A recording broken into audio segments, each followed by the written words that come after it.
Isa na namang mainit na usapin ang kumalat sa social media matapos pag-usapan ng netizens ang nangyari kina Vice Ganda at Kim Chiu.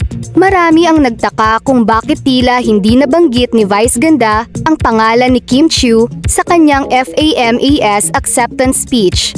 Dahil dito, mabilis na kumalat ang iba't ibang reaksyon online. May ilang netizens ang nalungkot, may mga nagtaka, at mayroon ding agad na nagbigay ng kani-kanilang opinyon kahit hindi pa nalalaman ang buong kwento. Dahil sa bilis ng pagkalat ng mga post sa social media, marami ang nagsimulang magtanong, may tampuhan na ba sina Vice Ganda at Kim Chiu? May nangyari ba sa kanilang pagkakaibigan?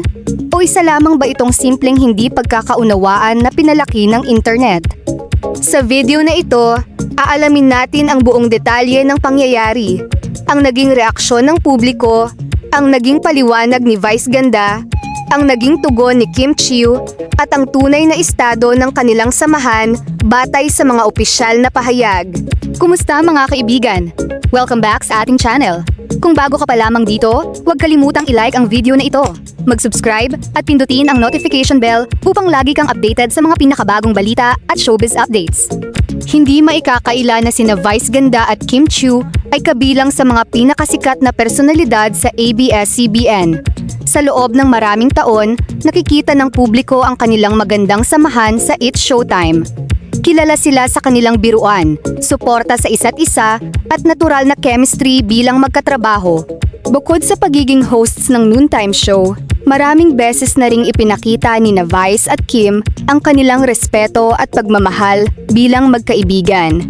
Kaya naman nang mapansin ng ilang netizens na hindi nabanggit ang pangalan ni Kim sa acceptance speech ni Vice sa FAMAS, agad itong naging usap-usapan. Sa social media, mabilis na dumami ang mga post tungkol sa issue. May ilang fans na nagsabing baka simpleng nakalimutan lamang ni Vice na banggitin ang pangalan ni Kim dahil sa excitement ng pagtanggap ng award. Ngunit mayroon ding mga netizens na nagbigay ng iba't ibang interpretasyon at haka-haka. Sa panahon ngayon, napakabilis talagang kumalat ng mga balita. Isang maikling video clip lamang ay maaaring magkaroon ng milyon-milyong views sa loob lamang ng ilang oras. Dahil dito, hindi naiiwasan na magkaroon ng iba't ibang opinyon ang publiko kahit hindi pa kumpleto ang impormasyon. Habang patuloy na pinag-uusapan ng issue, marami ang naghintay kung magsasalita ba si Vice Ganda tungkol dito. At hindi nagtagal, sa isang episode ng It's Showtime, direkta niyang hinarap ang usapin. Ipinaliwanag ni Vice na wala siyang intensyong isantabi si Kim Chiu. Ayon sa kanya, hindi sinasadya ang hindi pagbanggit sa pangalan ni Kim sa kanyang acceptance speech. Inamin niyang sa dami ng emosyon at excitement sa pagtanggap ng parangal, may mga taong hindi niya nabanggit kahit nais niya silang pasalamatan. Kasabay nito, nagbigay rin siya ng paumanhin kay Kim Chiu. Malinaw niyang sinabi na kung nasaktan man ito o ang kanilang mga tagahanga dahil sa nangyari, humihingi siya ng tawad dahil hindi iyon ang kanyang layunin. Marami ang nagpahayag ng paghanga kay Vice dahil sa kanyang pagiging bukas sa pag-amin ng pagkakamali.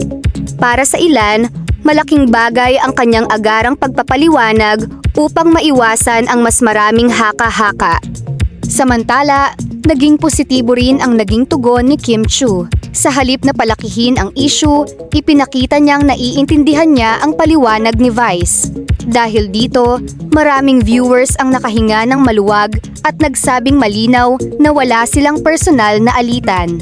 Sa kabila nito, nagpatuloy pa rin ang diskusyon online. May ilang netizens na nagsabing dapat ay hindi agad naghuhusga ang publiko batay lamang sa isang maikling video clip. Ang iba naman ay nagsabing magandang paalala ito na hindi lahat ng nakikita sa social media ay nangangahulugang may malaking problema na agad. Isa rin itong naging halimbawa kung gaano kalaki ang impluwensya ng social media sa showbiz. Minsan, ang isang simpleng pangyayari ay nagiging malaking usapin dahil sa dami ng interpretasyon at opinyon ng iba't ibang tao. Ngunit sa huli, ang pinakamahalagang basehan ay ang mismong sinabi ng mga taong sangkot. Sa kaso ni Vice Ganda at Kim Chiu, kapwa nilang ipinakita sa publiko na walang dapat gawing malaking issue ang nangyari at nananatili ang kanilang maayos na samahan.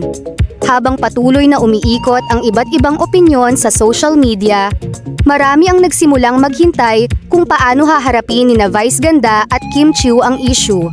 Sa halip na manahimik o hayaang lumaki pa ang usapan, pinili ni Vice na maging direkta at malinaw sa kanyang paliwanag sa harap ng publiko. Sa isang episode ng It's Showtime, muling binalikan ang naging usapin tungkol sa kanyang FAMAS acceptance speech. Hindi na niya pinatagal pa ang issue at inamin niyang talagang hindi niya sinasadyang hindi mabanggit ang pangalan ni Kim Chiu. Ayon kay Vice, sa sobrang dami ng emosyon at excitement noong gabing iyon, may ilang tao siyang hindi na ipasalamat kahit malaki ang naging bahagi nila sa kanyang journey. Kasabay ng kanyang paliwanag, taos-puso rin siyang humingi ng paumanhin kay Kim Chiu. Sinabi niyang wala siyang intensyong iparamdam na hindi mahalaga ang kanyang co-host at kaibigan. Para kay Vice, malaking bahagi si Kim ng kanyang buhay sa industriya at ng kanilang samahan sa It's Showtime. Naging emosyonal din ang ilang tagahanga habang pinapanood ang kanilang pag-uusap. Marami ang nagsabi na mas lalo nilang nakita ang pagiging totoo ni Vice Ganda sa pag-amin ng kanyang pagkakamali. Para sa iba, ang isang simpleng paghingi ng tawad ay sapat na upang maipakita ang respeto at pagpapahalaga sa isang kaibigan. Samantala, naging mahinahon din ang naging tugon ni Kim Chiu. Hindi niya pinalaki ang issue at ipinakita niyang nauunawaan niya ang sitwasyon. Sa halip na magalit o magbigay ng matitinding pahayag, pinili niyang tanggapin ang paliwanag ni Vice at ipakita sa publiko na nananatiling maayos ang kanilang samahan. Dahil dito, unti-unting nagbago ang takbo ng usapan sa social media. Maraming netizens ang nagsabing naging malinaw na wala namang personal na alitan sa pagitan ng dalawa. Ang mas malaking usapin ay kung paano mabilis na nakabubuo ng iba't ibang kwento ang social media kahit hindi pa kumpleto ang impormasyon. Dahil dito, unti-unting nagbago ang takbo ng usapan sa social media. Maraming netizens ang nagsabing naging malinaw na wala namang personal na alitan sa pagitan ng dalawa. Ang mas malaking usapin ay kung paano mabilis na nakabubuo ng iba't ibang kwento ang social media kahit hindi pa kumpleto ang impormasyon. May mga fans ding nagbigay ng paalala na hindi dapat agad paniwalaan ang lahat ng haka-haka online. Ayon sa kanila, mas mahalagang hintayin ang opisyal na pahayag ng mga taong sangkot bago bumuo ng konklusyon. Hindi rin nawala ang suporta ng maraming viewers sa tambalan ni Vice Ganda at Kim Chiu bilang mga host ng It's Showtime. Sa loob ng maraming taon, nasaksihan ng publiko ang kanilang samahan, kulitan at respeto sa isa't isa. Kaya naman para sa karamihan ng kanilang mga tagahanga, ang nangyari ay isa lamang hindi sinasadyang pagkukulang na agad ding naayos sa pamamagitan ng maayos na komunikasyon. Isa rin itong naging aral sa maraming netizens tungkol sa epekto ng social media. Sa panahon ngayon, isang maikling video clip o screenshot lamang ang maaaring magdulot ng napakaraming interpretasyon. Ngunit kapag lumabas na ang buong konteksto, madalas na iba pala ang totoong nangyari. Sa kaso ni Vice Ganda at Kim Chiu, ipinakita nila na ang isang simpleng pagkakamali ay maaaring maresolba sa pamamagitan ng pagiging tapat, pagpapakumbaba at bukas na komunikasyon. Ito rin ang dahilan kung bakit maraming fans ang mas lalong humanga sa kanilang pagiging propesyonal.